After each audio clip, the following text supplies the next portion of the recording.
Hello, my name is Dan Brown, and I'm doing another episode of Let's Hike. This is going to be Let's Hike Maltby Lakes, and today I'm going to be doing the third lake, which is kind of like the southeastern of the three, and basically I'm just going to be doing a loop around the lake, and part of this lake is the eastern half of it is on private property, so you can't really walk around the whole lake legally because it's a reservoir, and I guess they have a section that's you're not supposed to be in.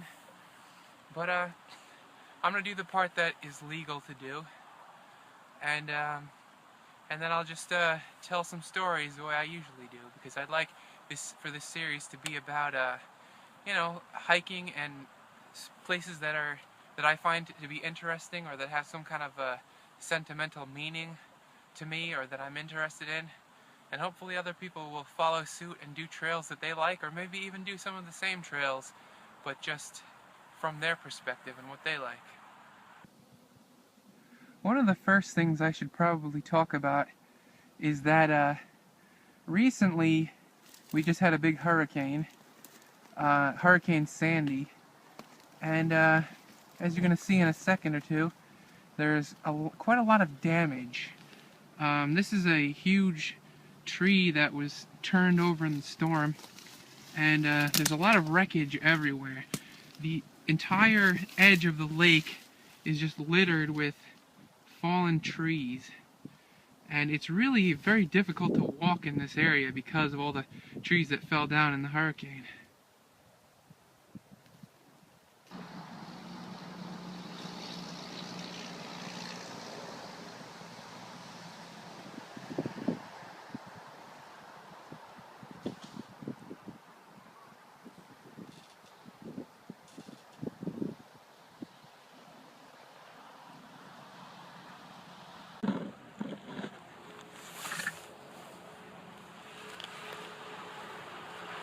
So, in this episode, I'm going to talk about Maltby Lakes and some of the things that I find interesting about it. And it kind of has some sentimental value to me because I grew up pretty close to here.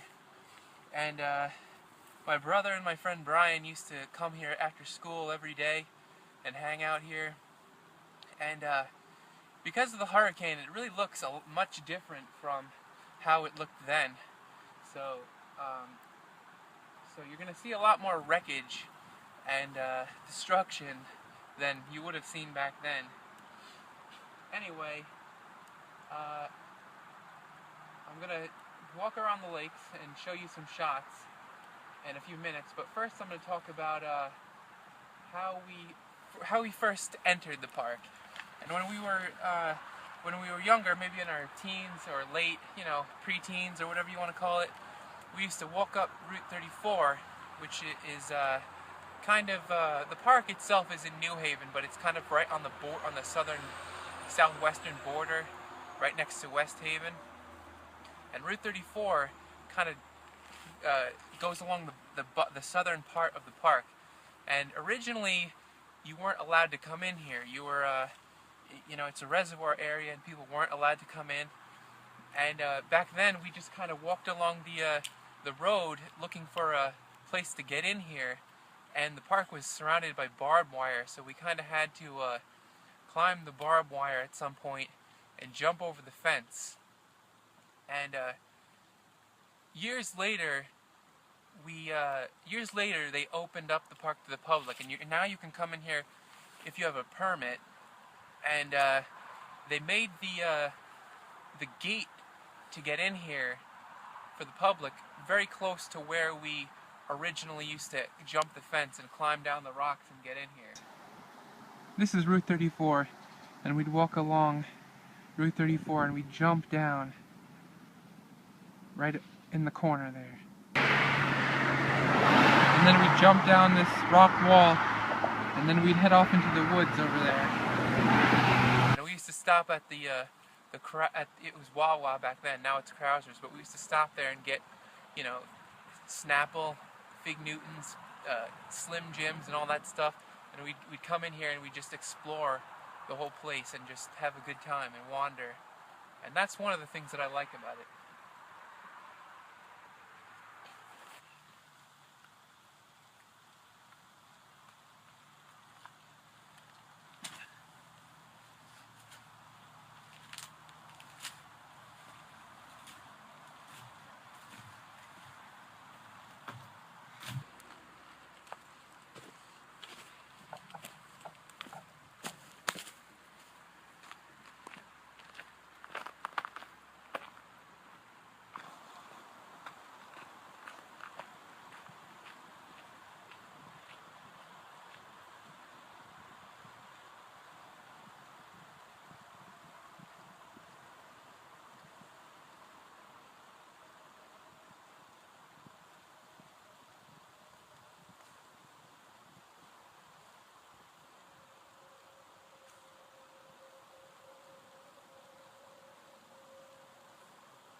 Another one of the interesting things that happened at this particular location was the one day my brother and my friend Brian and I were walking along this trail just like we were here, except there wasn't a down tree. It was just a grassy, kind of like a overgrown road at the time. And I was walking along, and I looked down, and I saw something that kind of looked like this. And I said, "Hey, look, it's a deer antler." And at that moment, Brian kind of swooped down and snatched it up. And I remember being kind of resentful of Brian at the time because I felt like I saw it first, and I felt like I should have had the deer antler. But you know, there's no telling whether you know, Brian saw it first and just didn't happen to call out, and he was faster and he took it, so it was his antler. But since then I found many more deer antlers, so, you know, and I'm much older and wiser, so I don't really, not as resentful as I was at the time. I was just a teenager.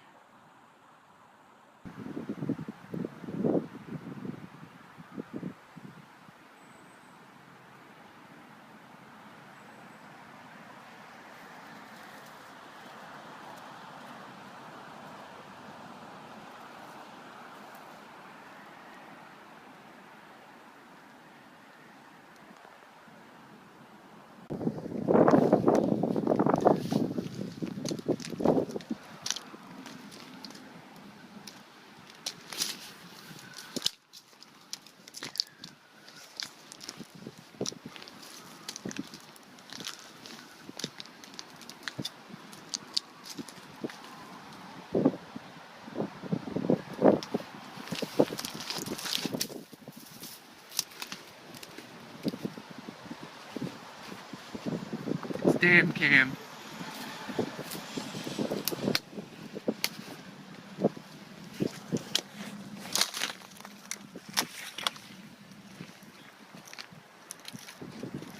To give you an idea what it's like to walk through here.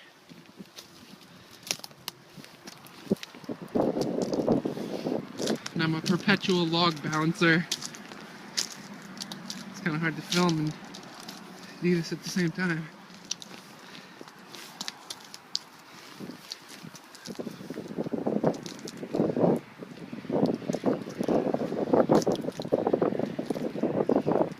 This is the part where I break my leg.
really kind of amazing how the hurricane just destroyed the entire forest on the edge of the lake. It's really hard to get through all these fallen trees, and especially when I'm putting my camera ahead and filming my approach the way Les Stroud would do in Survivor Man, my hero. It's actually kind of exhausting. And here we have what we used to call the Dynamite Shack.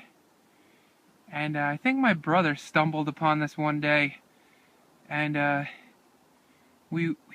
inside there were these cylindrical pieces of stone, it looked like. And I guess we at the time we just kind of assumed that they were petrified pieces of dynamite or something. But we were teenagers and we were stupid, so we really didn't, I don't really know what they were, but that's what we said they were.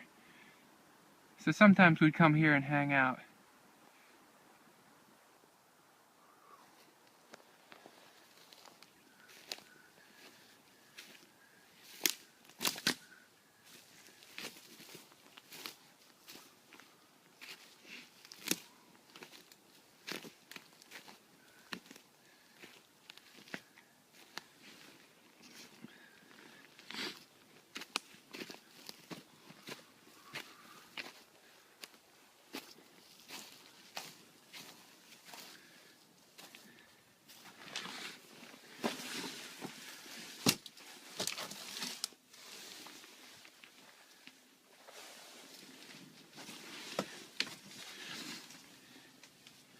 Here's what I'm talking about. These are like pieces of stone that are cylindrical. Now they're all broken to pieces, and there's all kinds of junk in here, like shelves or something. Looks like there's some foam rubber or something like that. But yeah.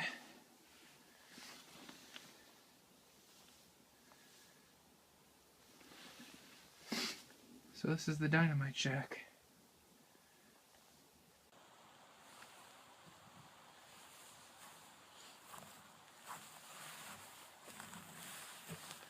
So this is what I'm talking about. There are all kinds of cylinders in here that are made out of stone.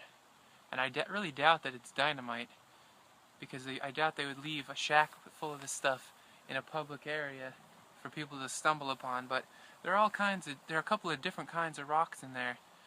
Some are crumbly, but it's almost like an earth core or a rock core or a sample of some kind. And there are shelves of them in there. But yeah.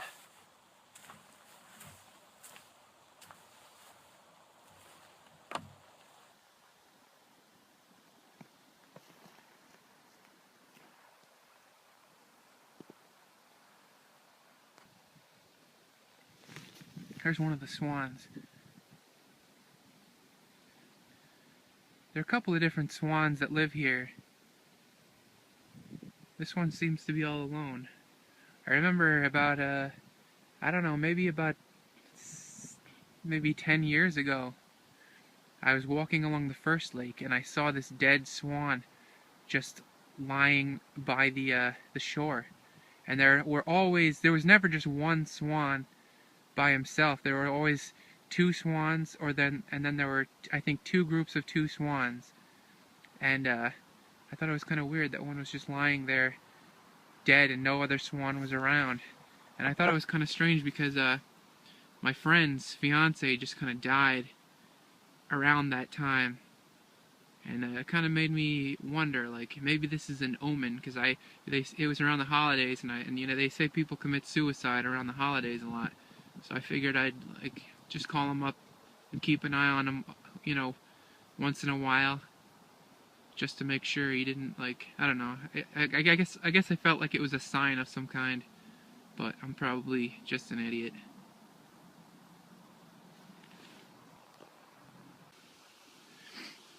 So here's the dam. This is a reservoir, and used to be just a little river that came through here at one time, probably long before I was even born. And they dammed this up to make all these lakes so people could have drinking water. And I remember the first time we snuck in here when it was illegal, we came to this part, and up until then we'd just been hanging around in these tiny little woods behind Brian's old house. And we just decided to move up to these woods because they were so much bigger and more interesting. And I remember we snuck in here with our backpacks and our Snapples and Slim Jims and Fig Newtons, and we walked across that, and I was thinking, wow, this is our turf now. And it was like, it was just weird because it had so many features that were lacking in those other woods. And also just walking across that and knowing that it was illegal was kind of thrilling.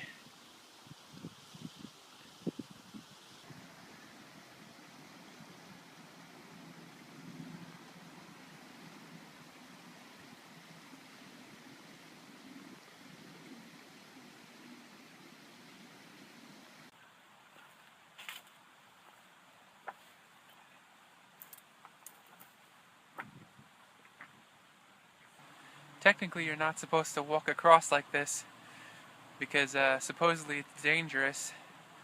But I'm going to do it one more time, just for old time's sake.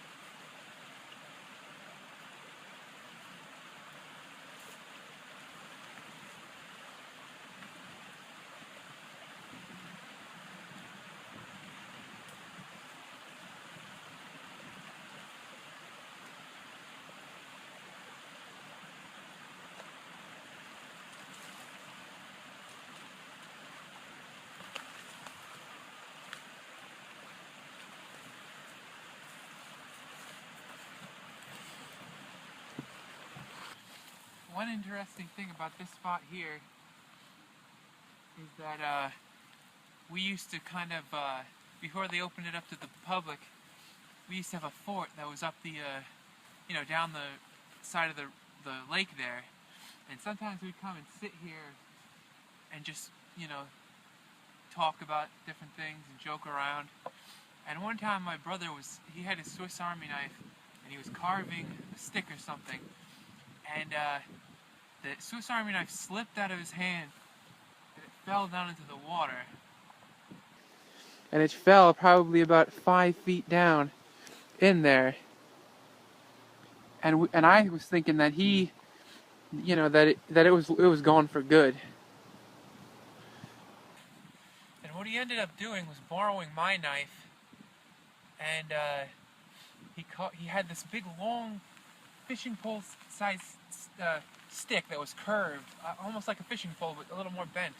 And he carved this tiny little point at the end, and he reached down into the water, and his Swiss Army knife had this tiny little, pupil-sized keychain on it, and he reached the stick down probably about 5 or 6, maybe 7 feet down, probably not 7 feet, probably about 5 feet down, into this murky water, and the Swiss Army knife was resting in these weeds, and it almost looked like there was no way you were getting it out. And he maneuvered that fishing pole-sized stick down into the murky water, through all the weeds, and he got the point on the stick through this tiny little pupil-sized keychain, and he fished it out of there. And me and Brian were just standing there, mouth agape, amazed that he actually was able to do that, and he had the motor skills and the steady hand to do that.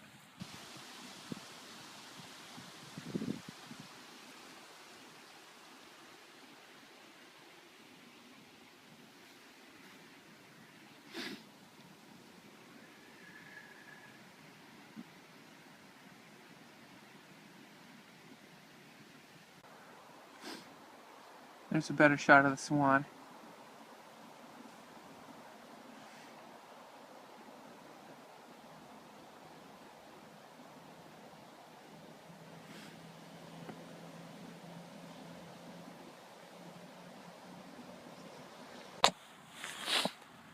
And here we are at the edge of the part of the park that's open to the public.